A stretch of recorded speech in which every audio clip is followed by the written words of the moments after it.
Hello again, everybody. Now I'm going to talk to you about mobilising patients. Again, George has made a handout which accompanies this presentation, and hopefully it's not too simple. We were asked to keep it simple, so yeah, hopefully not too boring.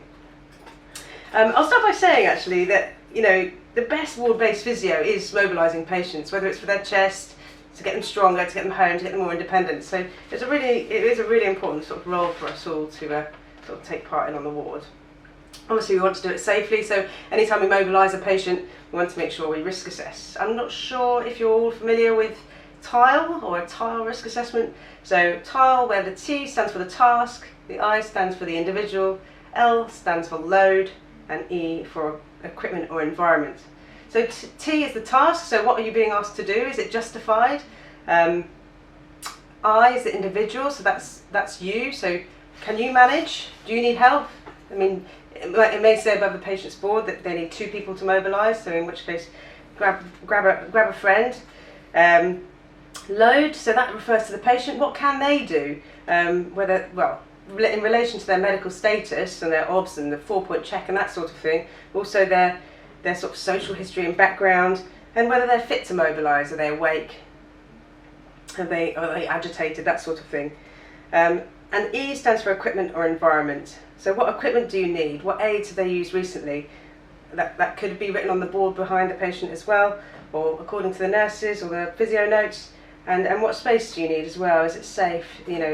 Make sure that there's not wires and all sorts of stuff around that could be moved out of the way. When you're thinking about the load, you're thinking about the patient, and they're only their physical but also their cognitive and sort of communication difficulties or abilities as well. So you want to think about how awake they are, how confused or orientated they are, how aware they are, if they're in any pain or if they're dizzy at all. Are they able to consent to your intervention? Do they understand what it is you're wanting them to do? Which is really important to try and facilitate so they can participate as best as possible, which will obviously limit any risks associated with moving this patient. But otherwise you want to think about, is what you're doing in their best interests as well. Consider the impact of any hearing or visual problems too, and as to how well they can participate. When looking at them physically, they may be in the bed, they may be in the chair, but how active do they look? Can they move themselves?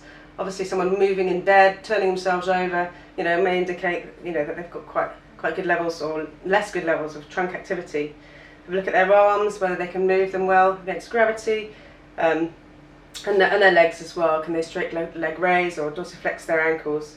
And the impacts of any deficits on what you're planning to do as well.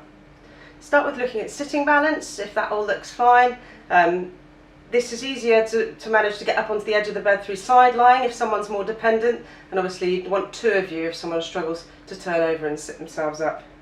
When sitting on the edge of the bed, making sure that patient's not getting dizzy, maybe sitting there for a couple of minutes to make sure that they're not going, if they haven't been up for a while, then their blood pressure's not sort of being impacted by the movement.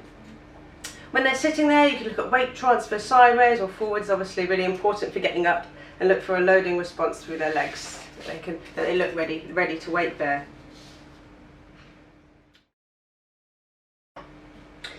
So obviously there's lots of walking aids available depending on how well that patient can sort of safely weight bear, if you like, or mobilise, or how confident they are, including frames and crutches, walking sticks, or just walking with supervision, or just totally independently unaided.